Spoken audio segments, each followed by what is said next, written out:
Sir, 350 is there. Can we start our session? Already 32 participants is joined. So we are start this session. Hello friends, good afternoon. Before beginning of this session, I'm request to all the participants to mute their microphone and please don't use your screen sharing option between our live webinar session. Here I'm requesting to our host, Dr. Vinayak Desai sir, to proceed the further session. Dr. Vinayak Desai sir. Okay. Thank you, Dr. Jignesh. Good evening, respected doctors. Welcome you all to our webinar of Daisar Medical Association. In this COVID pandemic, patients are reluctant to do RT-PCR. So we often do the diagnosis by doing blood and radiological investigations. To throw light on radiological aspects, we have with us two eminent leading doctors, Dr. Rakesh Jain sir and Dr. Varun Tyagi sir. To moderate the session, we have another leading radiologist from Daisar, Dr. Parag Sanghvi sir. Vote of thanks will be given by Dr. Kiran Shinde sir, leading gynecologist. To introduce our board from Daisar, Dr. Kathy Nanavati. Dr. Kathy ma'am. Good afternoon, all my senior doctors and colleagues. I'm Dr. Kathy Nanavati, welcoming you all on behalf of Daisar Medical Association. Hope you all are doing well. It's my pleasure to welcome our today's speaker, Dr. Rakesh Jain. Though he does not require any introduction, he is a well-known radiologist at Kala Diagnostic Center in Daisar East. Today, he is going to enlighten on X-ray findings and update in COVID-19.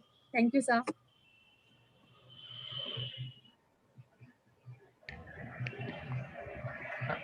Welcome you. Thank you, madam, for a warm welcome. Today, I'm going to talk about basic X-rays finding in the COVID-19, which we are seeing day in and day out. Daily, last 6 months, we are seeing it. It's a basic investigation which we are dealing in day in and day out. So I'll start and not waste your time much.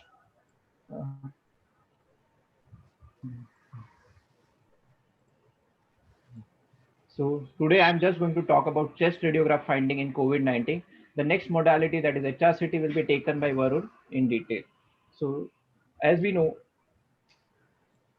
the chest radiograph is most commonly performed investigation in last 6 months in COVID suspected cases, irrespective of fever or anything. We do almost all the patients X-ray chest.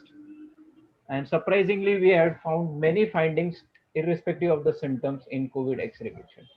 Now, which X-ray to be taken? In most of the OPD cases, we do a PA radiograph, that is posterior anterior radiograph, which will be taken in full inspiration. And ICU and some home portable radiograph, we might need to take a PA radiograph, AP radiograph, that is anterior posterior radiograph. Now, how the normal chest radiograph looks, chest PA radiograph. Now we can see this is a clear lung fields. The center is the heart. We can see the clear heart borders and the clear diaphragms. There's no air behind. There's no pleural effusion. That is, the CP angles are clear. Now, what is a COVID pneumonia? We talk a lot about pneumonia, COVID. So what is a COVID pneumonia? As per the definition, there is no fixed definition which exists for COVID. Like any other pneumonia, the COVID-19 pneumonia will cause increased density of lung. That is, it will cause whiteness on the lung, which will be depending on the severity of the pneumonia. It can be ground glass haziness or consolidation, which may be seen in the later stages. Earlier, it may be normal. According to Freshness Society Counseling Statement published in 7th April 2020, imaging was initially not indicated in patients with suspected COVID-19 and mild clinical feature unless they were at the risk for disease progression. This was in April 2020. Now the scenario has changed. The imaging is only indicated with COVID-19 and worsening of the respiratory status. This was in April, but now as a thing we have seen there are a lot of changes. Now almost all the patients are going for X-ray and almost everybody is going for CT scan also. Now what we need to see in an X-ray chest. This is what we need to see. Most common locations for the COVID-19 pneumonia is the lung periphery. We always need to check the lung peripheries. And that too in the bases, that is both lower lobes are predominantly involved, as we'll see in the subsequent images, that more commonly the periphery of the lungs are involved and the bases of the lungs are involved. Sometimes we might see the complications, that is pneumothorax as well as. Now, there is a COVID reporting classification by UCLA that had classified chest X-ray reporting findings in typical, intermediate, atypical, and negative. Each of the findings, I'll show you the radiographs, how it looks in typical, intermediate, atypical, and negative. So typical X-ray of the chest in positive COVID patient will be showing peripheral multifocal consolidation irrespective of zones and lobes. So we can see an X-ray here of COVID-19 patient. You can see both lower lobes. There are multiple rounded opacities, predominantly in the peripheral lobes, which are marked by blue arrows. This is another case of ICU AP portable radiograph taken. You can see both the bases are involved. Relatively, the apices are spared, and you can see multiple rounded opacities and the nodules in the periphery. This is another case. Now the intermittent appearance, where we are not sure whether it's a COVID pneumonia or any other pneumonia. In between findings, that will have multifocal, but they will be non-peripheral consolidation, wherein typical there will be multifocal peripheral lower base, wherein intermittent it may be multifocal non-peripheral consolidation that can be central pneumonias also, and which can be seen in other causes of infection also. So this was another intermittent appearance of COVID-19. You can see a central consolidation and not very much of peripheral. Now, what are the atypical appearance in COVID-19? Atypical features like focal lobar consolidation, pleural effusion, perihilar interstitial opacities, bronchial valve thickening, atelectasis, and lymphadenopathy. This can be atypical features of COVID and can be seen in other diagnoses also. So this was one of the cases where you can see a typical feature, very faint. You can see a bronchial wall thickening without a peripheral opacities. This was proven case of COVID-19 later on. Now this is another case where the lung fields are more or less clear, but the hilar part, that's the central part, both the hilars looks bulky. And this was case of lymphadenopathy and later on proved to be COVID-19 positive and not POX. Now these are the few examples of how the chest radiograph looks on X-rays, which you must and everybody must be seeing in all the OPD cases. Like you see an X-ray, you see this is the picture. This is the ground glass opacity in COVID-19 pneumonia. White and the black arrows is you can see the peripheral lower base predominantly haziness, that is a ground glass haziness with consolidation. This is another case where you can see the large area of consolidations. In this, you can see upper lobe and middle lobe involvement also, and both lower lobe involvement. Now, what is an importance of serial radiograph? A patient on day one comes to you with fever and you advise an X-ray, which is normal. Then can you say it's a COVID negative? No. There is an importance of serial radiograph, which you will see in the subsequent field, that after 4 or 5 days of fever, they may develop pneumonia. So I'll show an example. This X-ray, A X-ray, you can see it's a clear lung field. It was a normal X-ray on the day of admission with 19 report. After 8 days, the patient symptom worsened and the X-ray was taken. And now we can see the multiple area of ground glass opacification and consolidation in both the lung fields. So there is an importance of serial radiograph. After looking the first X-ray, and if it is normal and still the symptom persists, then we need to follow it up after few days, like 2 days, 4 days, so that we can make sure.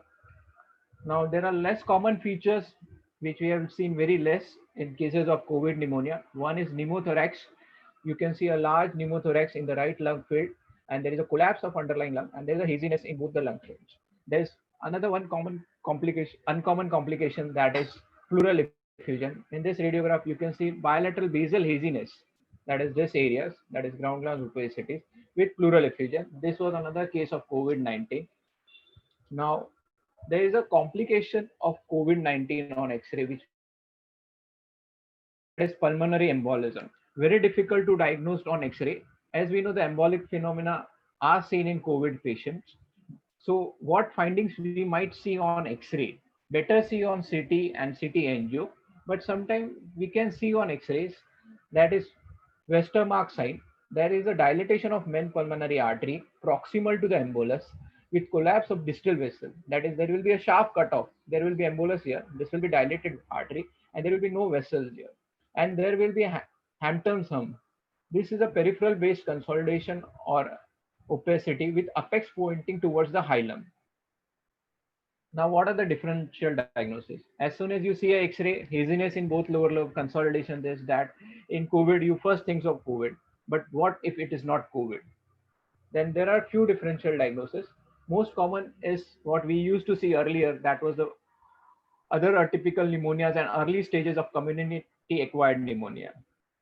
These pneumonias will have predominantly a lobar or lobar involvement. In this case, you can see mainly involves the right upper lobe with sharp margins, rest of the lung clear, and there will be a classical clinical history of high-grade fever, increased WBC count, and so on.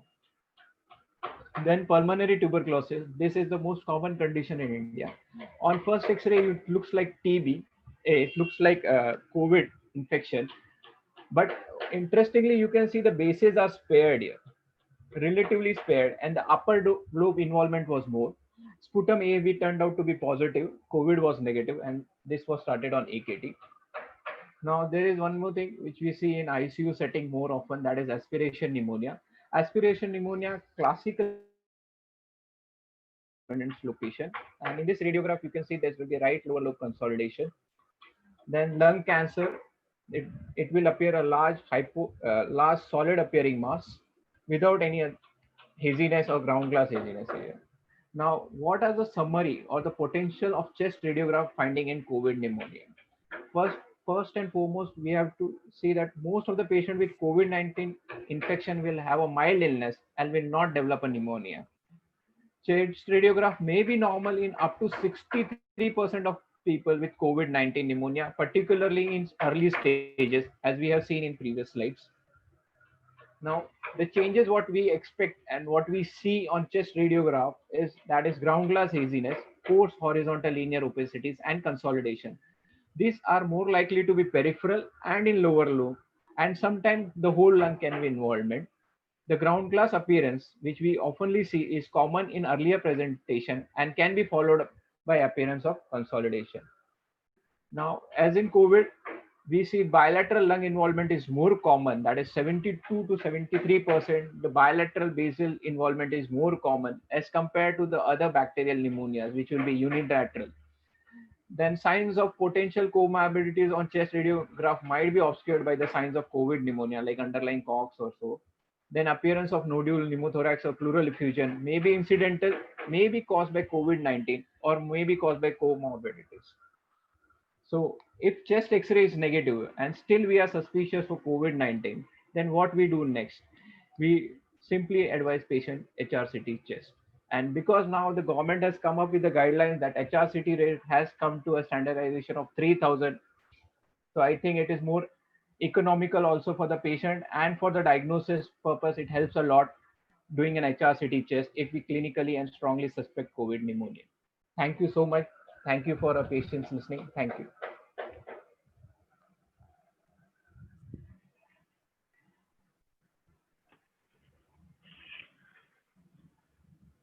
Thank you, Dr.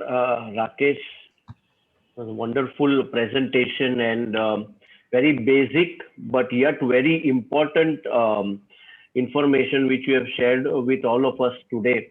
So we have got one question, Dr. Rakesh.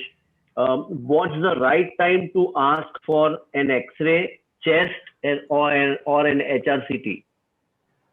Ideally, immediately, if we are lucky enough and we get a patient on first day in a practice, and there is no history of cough or any weakness, then I think the X-ray might come normal on day one, as we have seen in a few of the slides.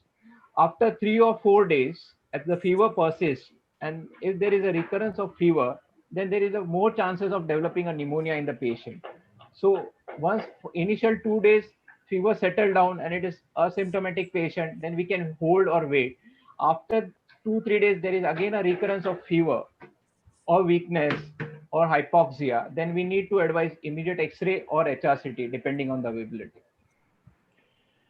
So Rakesh, many times we have seen the patient is asymptomatic Yeah. and he is positive for COVID. Yeah. Patient is quite old or maybe diabetic or hypertensive. Would you still say that we wait, or just to be on the safer side, we should at least get an X-ray chest, if not an HRCT?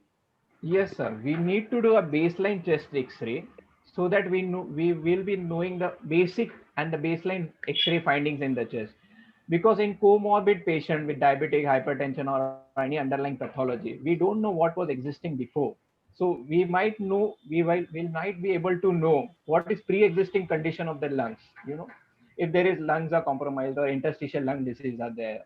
So we will be knowing in pre-hand that this patient might require oxygen or may end up with a complication.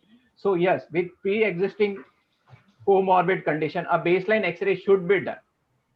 And as of now, I think everybody on day one of the fever, everybody is doing chest X-ray basically. So we basically get the baseline, like how we do CBC and look for the platelet on day one in dengue. Basically, we get a baseline by doing a chest X-ray at least, not an HRCT then. And sometimes conditions like diabetes are known to suppress the presentation. So if we just get an X-ray done and we see findings of COVID, it may help us. Yes, sir. So now it has become a basic thing, sir. Like CBC or anything create, you do a chest X-ray now in current scenario. Correct. One more question we have got from the Daisar Medical Association is, after the patient has got COVID, how much time does it take for the X-ray to clear all the lesions, or do they stay for some time? And what do we do about it? Yeah, this is very interesting question, sir. Basically, patient comes up every 3 to 4 days. Like, मेरा X-ray ठीक हुआ क्या? मेरा pneumonia ठीक हुआ क्या? And as all we know, a normal bacterial pneumonia also take few weeks to disappear from the radiology part. The radiological signs will be there on the X-ray. It might be regressing, but not completely gone. In cases of COVID, we have seen up to 6 to 12 weeks total 12 weeks times to completely disappears the signs of consolidation or groundless haziness from the X-ray. If patient is clinically fit, the CRP is dropping or coming to the normal, there is no hypoxia, the patient is clinically stable, well-maintained appetite and no fever, I don't think there is repeatedly need to repeat the X-ray, like twice a week or once in a week. You can wait till 15 days or 20 days and do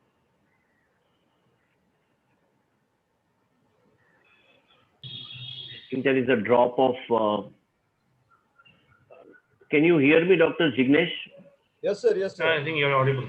But I think Dr. Rakesh has. Rakesh, what an issue with the signal. Signal, right? Wait for 10 seconds. We'll wait. Yeah, no issues. He can disconnect and come back again.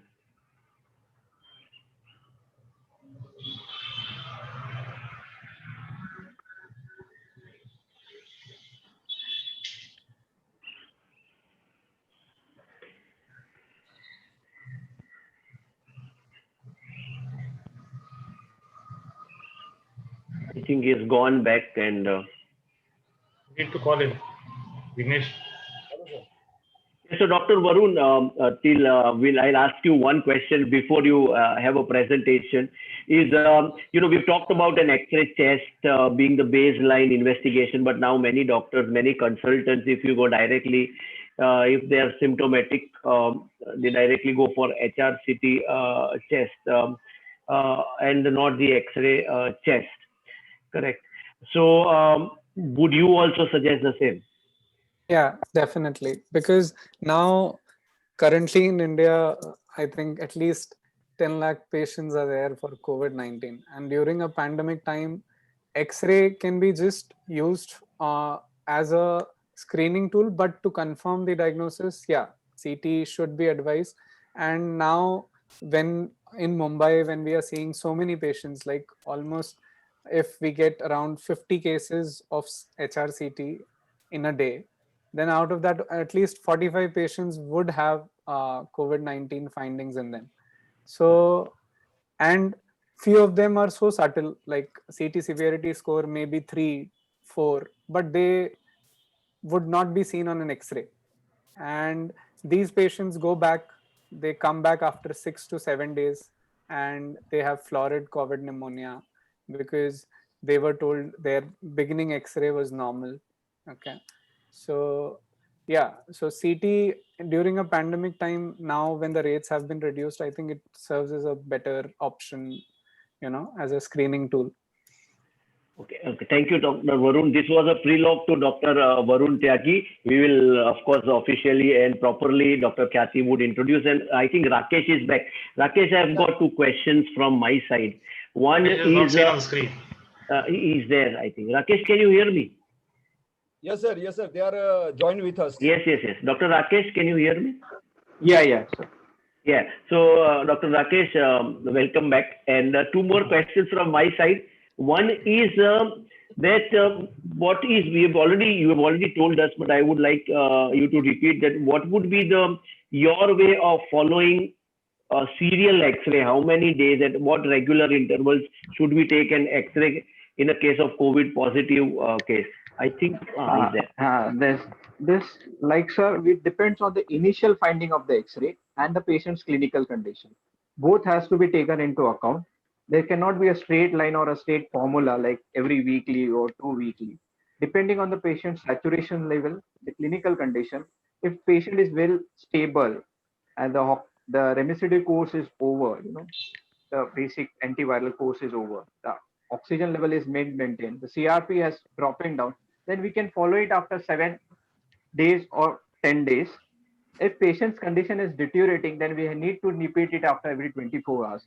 So it all depends on the patient's condition.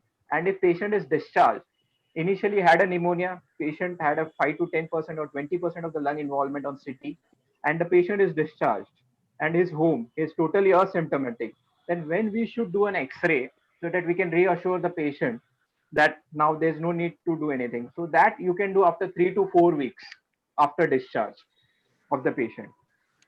So, sir, like in tuberculosis, we get some sort of scarring or fibrosis after the lesions have healed. Do we find such lesions after the recovery of COVID?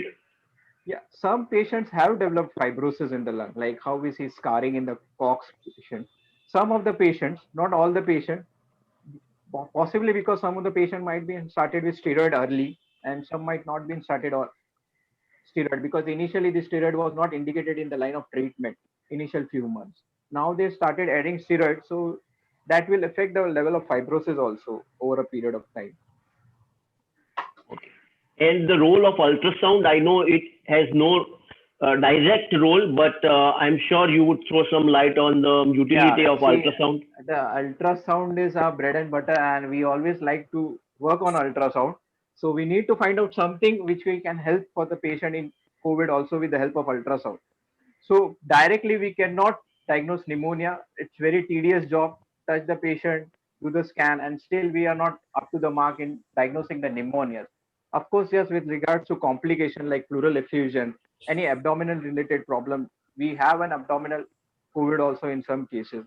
And of course, the most common complication, that is embolism, that is thromboembolism, which we see in raised D-dimer patient. Those cases we have few cases where we had seen DVT after 4 to 6 weeks. Or one patient we had recently scanned, he had an arterial block post-COVID 4 weeks. So those patients there is a role of ultrasound in those cases. Not in acute phases, but post follow-up, they help us. Oh, thank you very much, Dr. Rakesh, for throwing light on the utility of X-ray chest and to an extent in ultrasound also. Over to Dr. Khyati Nanavati. She would be introducing our Dr. Varun Tyagi, would be talking on HRCT. Yeah, Dr. Khyati. So, after an interesting talk on X-ray findings, we have another interesting topic. And for that, I welcome our next speaker, Dr. Varun Tyagi, on behalf of the Daisam Medical Association. He is consultant radiologist at Pulse Diagnostic Center and at Tata Memorial Hospital. And today he is going to discuss on CT chest finding in COVID-19. Thank you. Over to sir. Yeah, hi. Good evening, everyone. Thank you, ma'am, for the introduction. So I'll just dive right in.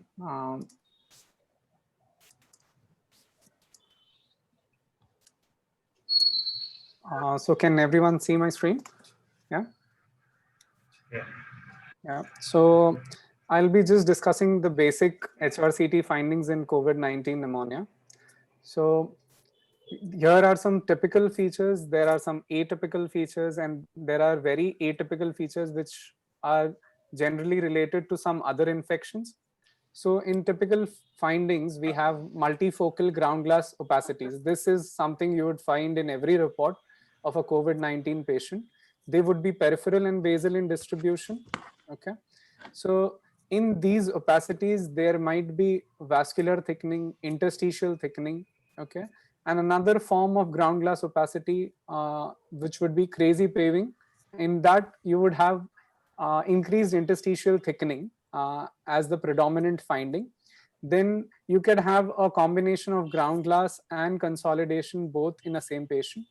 And then a halo sign, which is very non-specific sign, and it can also be seen in COVID-19. Then other atypical findings would be a central distribution of those ground glass opacities and more apical distribution. So generally these would have a dependent and a basal distribution, these ground glass opacities in COVID-19 patients, but sometimes you can have a apical distribution. Okay. Lymphadenopathy might be reactive, and generally it is not a feature of COVID-19. Then very atypical features like cavitation, calcification, tree in bud appearance, nodular pattern, a mass, or a pleural thickening or pleural effusion. These are generally not a typical everyday finding which you would get in an HRCT investigation of a COVID-19 patient. So I would show you these findings. So there's a CORADS classification system. It is generally, this CORADS classification is based on the surety of a radiologist, of how sure he is that this would be a COVID-19 patient. And based on that, there are 5 classifications, and the 6th one is when the patient comes to us with a PCR positive test, and then we have to just give the lung involvement in that patient. So CORADS 1 is basically there, it is a normal finding, or you have some other finding which is of a non-infectious etiology, like a tumor or some manifestation of CCF or anything like that, non-infectious conditions. CORADS 2 is when a radiologist is thinking that this is an infection, but not COVID-19. It is some other infection, either bacterial consolidation or fungal pneumonia or tuberculosis. Okay. CORADS 3 is where the radiologist is unsure whether this patient has COVID-19 or he has some other infection. CORADS 4 is where the pre-test probability is high, and the CORADS, the imaging findings may not be typical or typical. So based on the pre-test probability, he would suspect that this is there is a high chance that these findings may be in favor of COVID-19. CORADS 5 is where the radiologist is very sure that that he has typical features of ground glass opacities, peripheral in distribution, multifocal involvement, and this is where the radiologist would label the patient as CORADS 5. CORADS 6, like I said, it is PCR proven COVID patient. They would generally either come for follow-ups, or they would come for just to see how much the lung is involved. Okay, so there are stages of this COVID-19 on CT. So there'll be an early stage, there'll be a progressive stage, there'll be a peak stage, and absorption stage. So sometimes what happens is when a patient is imaged right here in the early stage, suppose the patient comes to you on day 1 of having fever or cough or body aches, and he comes to you and you do a CT here, you might have a CT severity score of say 3 or 2. Suppose you image this patient again on day 9, suppose, and you would see that those ground glass opacities have increased in size and they have increased in number despite the treatment. Okay, so that doesn't mean that the patient is worsening on treatment. It just means that the patient has not peaked till then.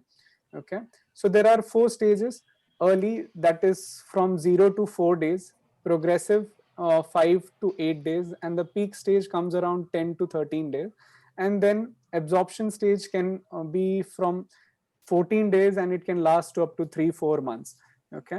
And so the typical imaging features which we get in the early stage are ground glass opacity. So this would be the predominant finding, and you wouldn't get anything else in the early stage.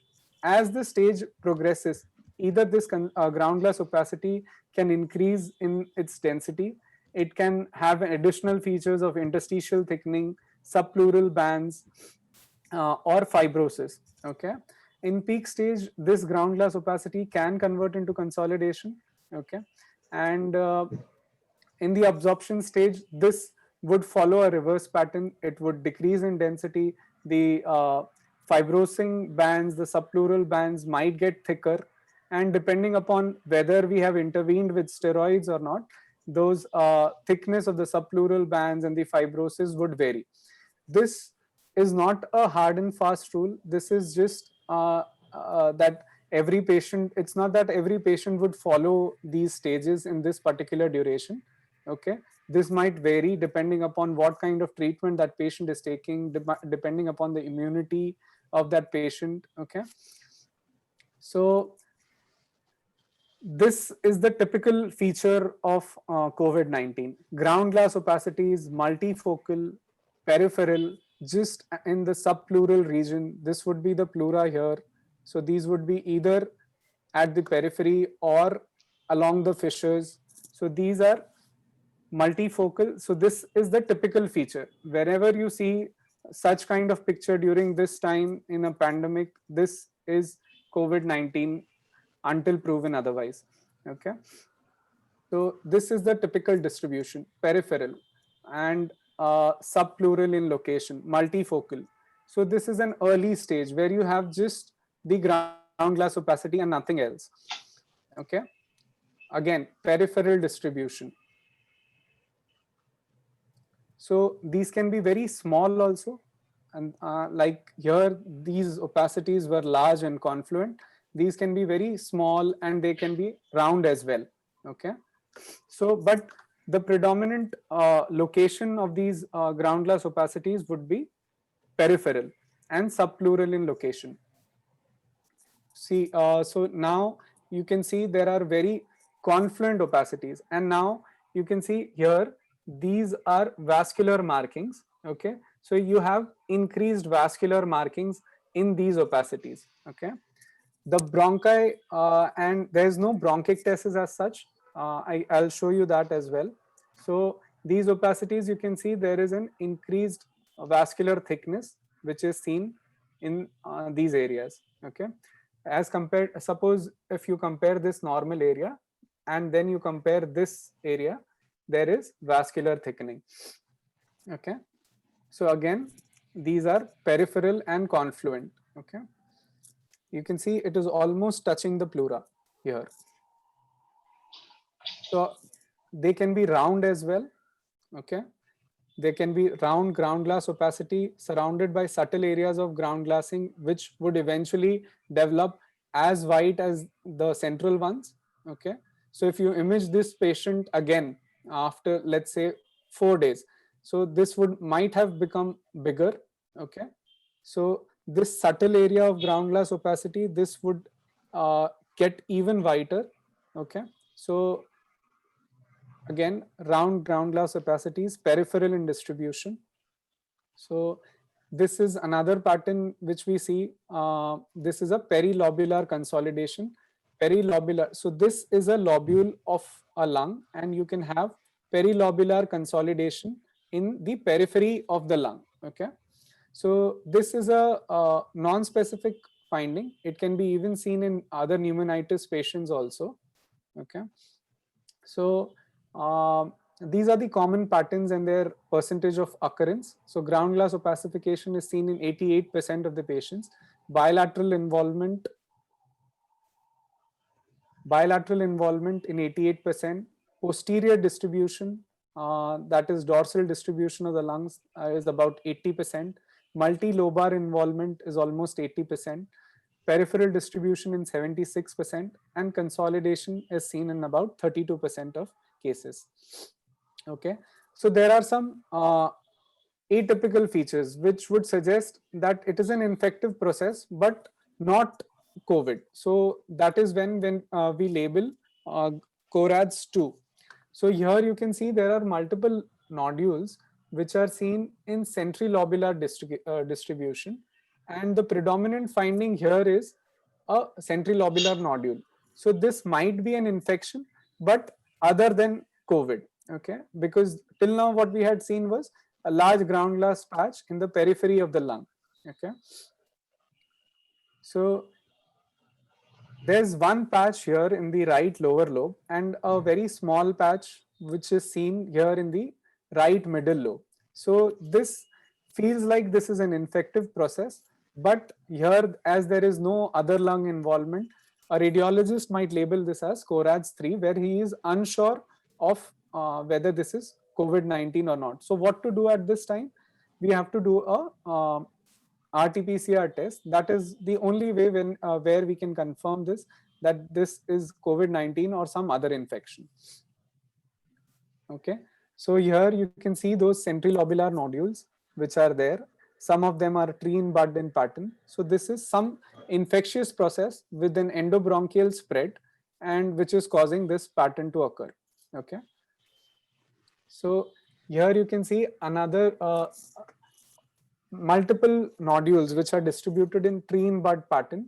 Okay, so this is basically endobronchial spread of some infection, probably bacterial or TB. Okay, so this is CORADS 2. This is unlikely to be COVID-19.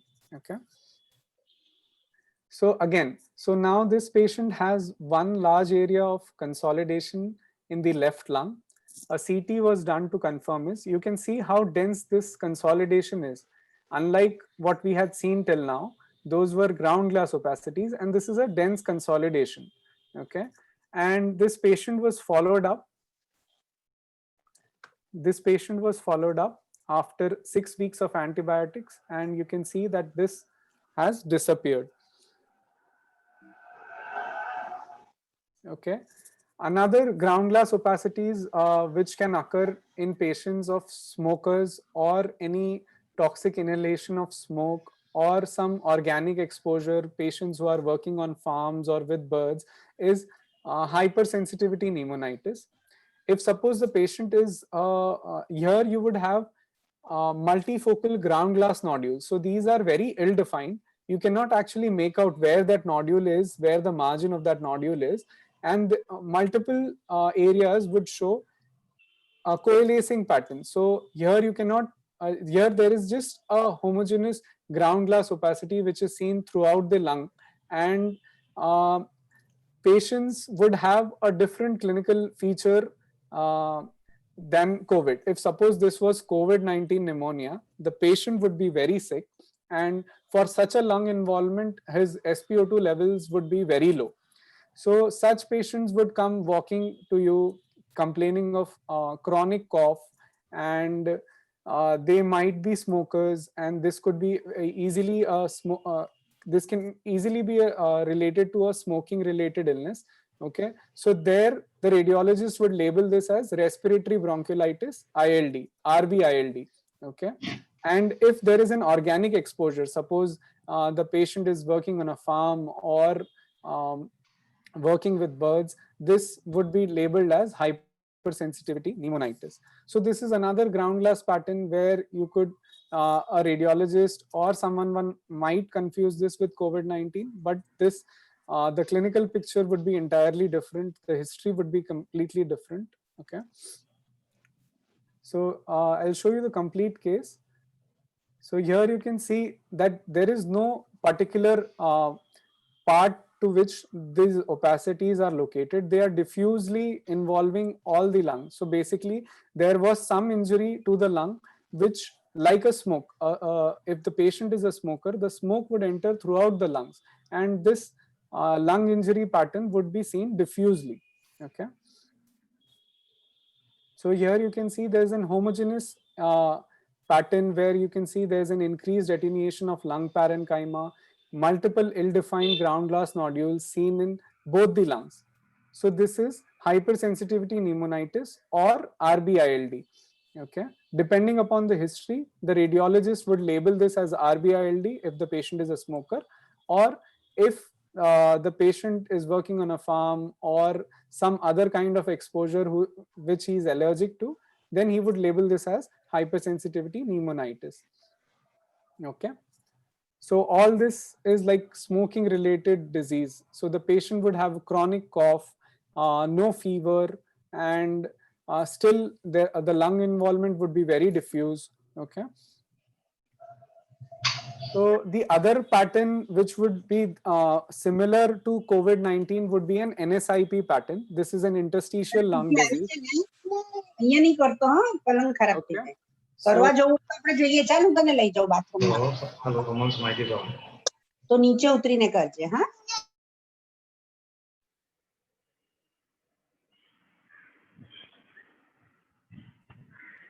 Okay, so this is another pattern on CT where the differential would be COVID-19, but here the patient's history would be different. He would have been a patient of a long follow-up. He can be a patient of long follow-up, and that time the patient would not have any fever, unlike in COVID, where the clinical illness would be of a very short duration. So NSIP could be similar to NSIP, and if the radiologist is unaware of that history, he might label this as COVID-19. So history is where this condition would differentiate the two. Okay, so here you can see the pattern is almost similar to that of COVID-19. Ground glass opacities, subpleural in location, interstitial thickening is present, vascular thickening is present. So in such cases, history would play a very important role. Okay, if there is previous imaging of this patient, that needs to be asked for, and that's how you will be able to differentiate this. Okay, so you can see the ground glass opacities are almost similar to that of COVID-19. Okay, so another atypical finding would be cavitation. So this cavitatory consolidation, this is something which would not be seen in COVID-19. This generally signifies a bacterial infection or TB. Okay, so generally this would be labeled as CORADS2. Okay, so multiple cavities, this is also not typically seen in COVID-19 patients. Can this patient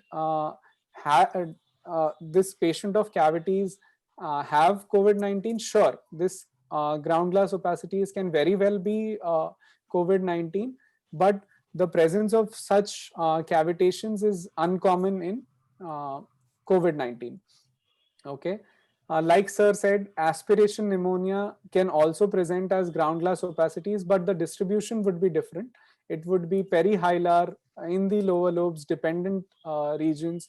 Okay, and it would not be very multifocal. It would predominantly be in the lower lobes and lower zones and in perihilar in distribution. So there will be subpleural sparing in such cases. Okay, and here's an interesting case. This 45-year-old male patient with a 7 days history of cough and intermittent fever. On the very first day, he did his RT-PCR test and it was positive. Okay, this was his chest X-ray, almost absolutely normal. Okay, so this patient was sent home for home quarantine. Okay, so day 6, this patient returned for an HRCT. Okay, so here you can see there are now multifocal ground glass opacities which have developed. Okay, which are typical for COVID-19. Okay, so now the patient kept on worsening. So day 14, you can see there is a florid ground glass patches and crazy paving patches all throughout the lungs. Okay, So this patient went into ARDS. So even after a very early diagnosis of COVID-19, this patient progressed till ARDS. So the how the COVID-19 would progress is very unsure, and it is not that every patient would follow a typical path for progression. So typical patterns here, like I had said, crazy paving pattern. So this is that crazy paving pattern where you have ground glass opacities and there are multiple interstitial thickening which are present. Okay, so in that ground glass opacity, if you can see, there are thickened interstitial regions. Okay, so crazy paving is a sort of a stone arrangement on a pavement, so hence the name. Okay, so you can see the similarity between the two. Okay, so this also is a very non-specific feature and a finding. So it can be seen in n number of conditions, and often this would need follow-up, and this would need a proper clinical correlation.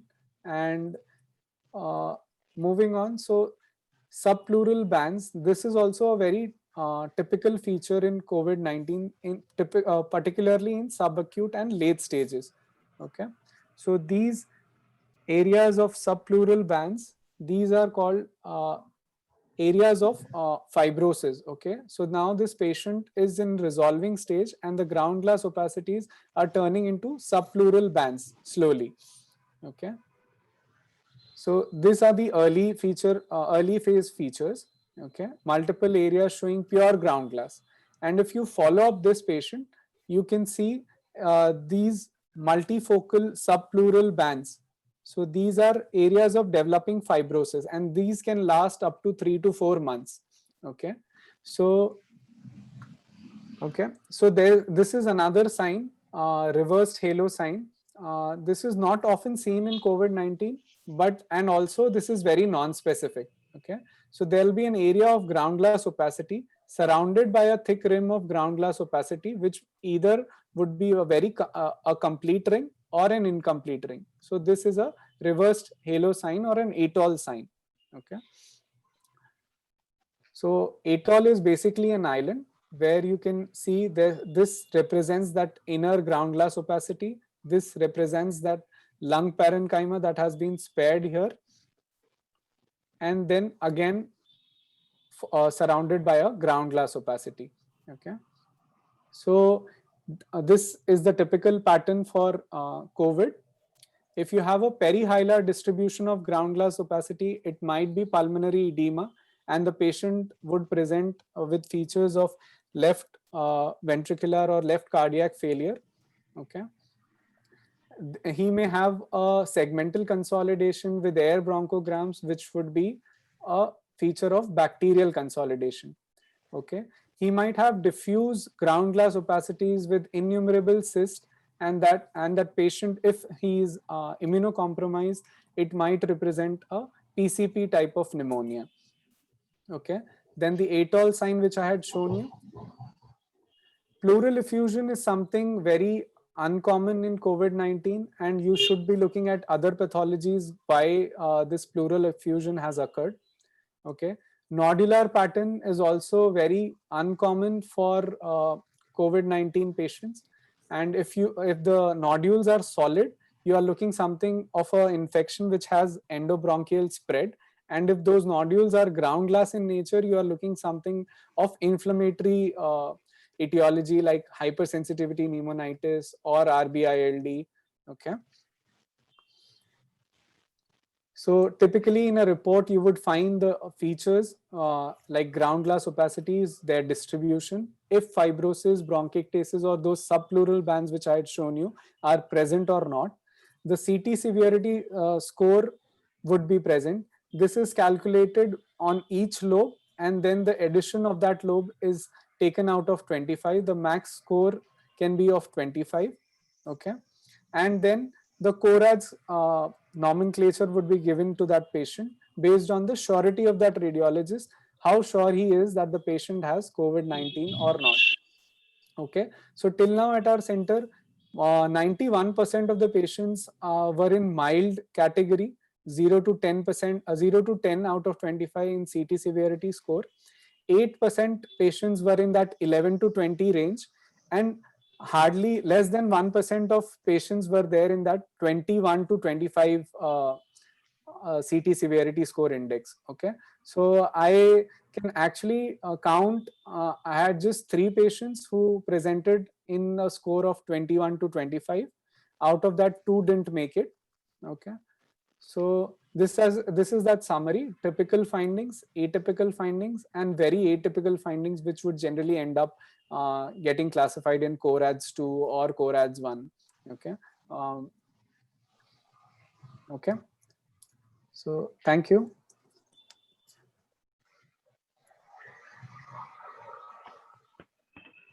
Thank you, Dr. Varun. It was wonderful and very informative session, very elaborative session, and I hope all the doctors here have made a note of what Dr. Varun has said, because it's very important piece of information which he has shared, and all the clinicians should be aware of all these findings on at HRCT. And so we have got a few questions. First question is, how many days, in how many days do we see the fibrosis occurring in a patient of COVID?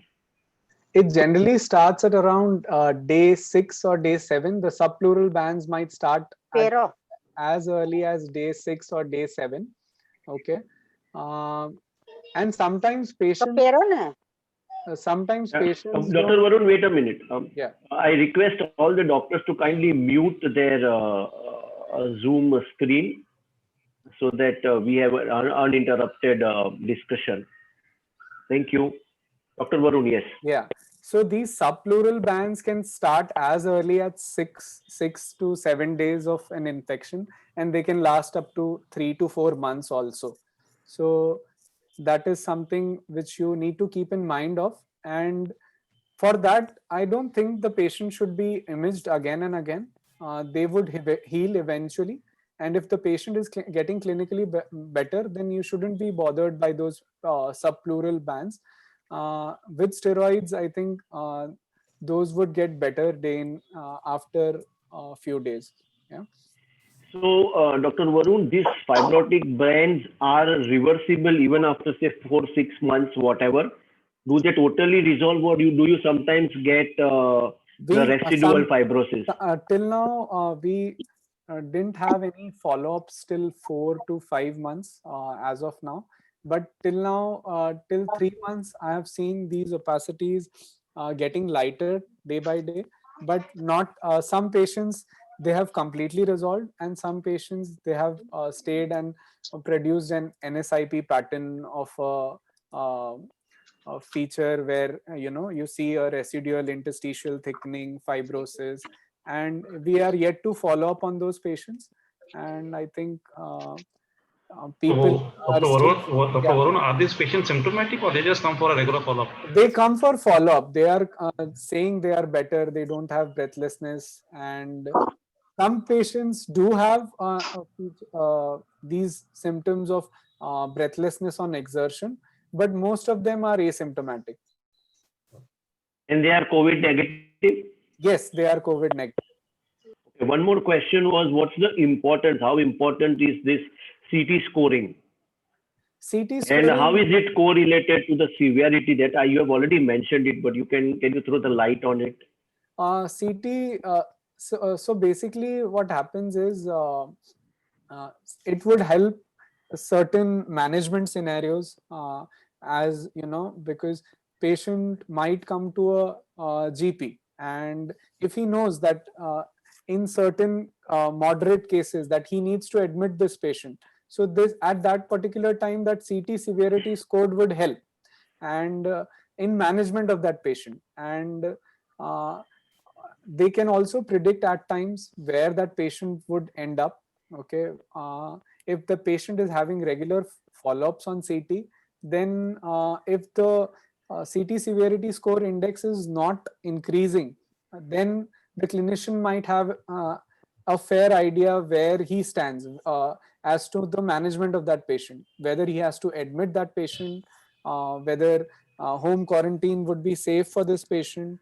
And now almost everyone is seeing at least 40-50 patients a day who are COVID positive, and they need to manage these patients quickly.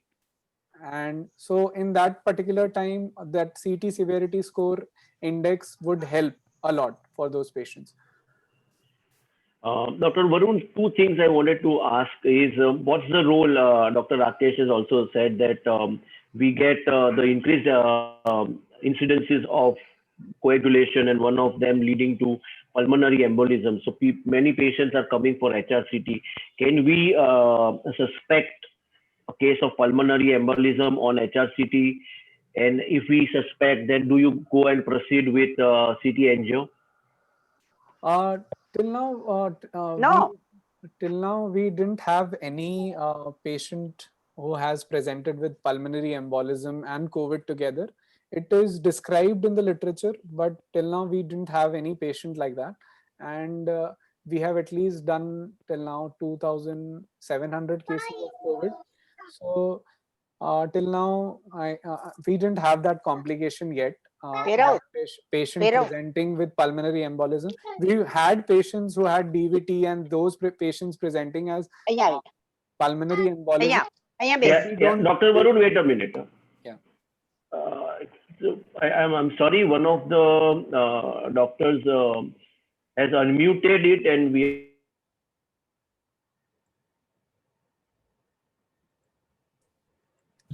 Yeah. Yeah. Okay, Dr. Varun, yeah. So can you suspect, my question was that can you suspect pulmonary, if at all? So. No, I don't HRCT? No, I don't think so. Because till now, if I had 2,700 patients of COVID and now suddenly one patient would present with pulmonary embolisms, I don't know how a clinician would suspect that, because even in a COVID-19 patient, you would get raised D-dimers. Okay. And if that patient is not already a known case of DVT or something like that, or he's a known risk at a risk of pulmonary embolism, I don't know how we can segregate those patients from that COVID-19 lot, that general COVID-19 lot. And another question was in the severe cases of COVID, we get what is known as cytokine storm. Yeah. So do the patient reach a stage where in the case of cytokine storm, they are in a position to come for a HRCT? No. They are generally intubated patients, and they are generally in some hospitals ICU, and they are being serially imaged on X-rays. Generally CT they don't have generally, because that if that patient has florid pulmonary edema and ARDS, that is very obvious on X-ray, and that at that time X-ray would play a better role, because the patient is already very sick and he's probably in a multi-organ dysfunction. Yeah, so that time I think X-ray would play a better role than CT in imaging. Portable X-ray, that also. Portable X-ray. Yeah.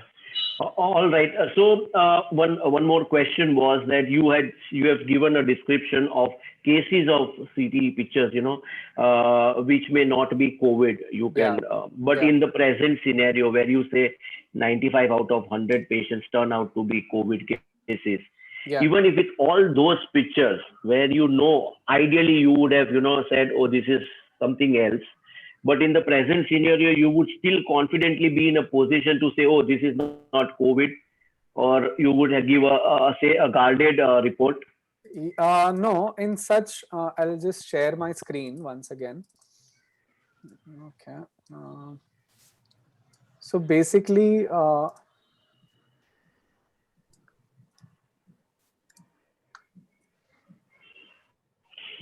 if these are the findings which are there, if these findings are present, such as calcification, tree in bud, nodular pattern, or some mass-like opacity or pleural effusion, I would not label that as COVID. I would still say that as CORADS 2, or I would give it that as indeterminate if it's a consolidation.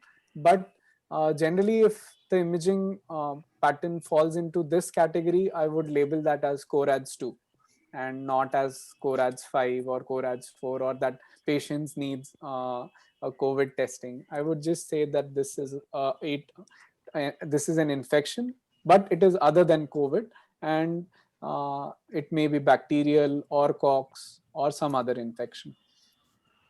Okay, how common, since you've said that you have done more than 2,500 HRCTs, how common, or what's the percentage of patient being positive on HRCT? Means you can say that mostly it is COVID and still the RT-PCR is negative. Okay, so basically, so what did you ask? So how many? So the patient comes with you RT-PCR negative, but on an HRCT, it's quite obvious. So how common is that? In about 30 to 40% patients. In about 30 to 40% patients, the patients can have a negative RT-PCR and still have findings on HRCT, which are CORADS 5 or CORADS 4. Because many chest consultants and intensivists, if they clinically feel, then they feel HRCT is the gold standard. Would you go with that? No, it's a combination of both. I think it's a combination of both. Is it because the patient is presenting late around day 10, day 12? Sorry? If the patient comes around day 10 or day 12, you might get a negative PCR. Yeah, sure. HRCT will be positive. Yeah, sure. So it could be that kind of scenario, isn't it? Yeah, that kind of scenario. And the imaging findings on CT would be positive for a very long time also. And so in that kind of scenario, once the patient turns RT-PCR negative, I think the patient can be imaged through X-ray, and that would be something where the X-ray would play a better role in once the patient has turned RT-PCR negative. If a patient is positive, say CORADS 2 or 3 on day 5, how early will you ask for a repeat HRCT?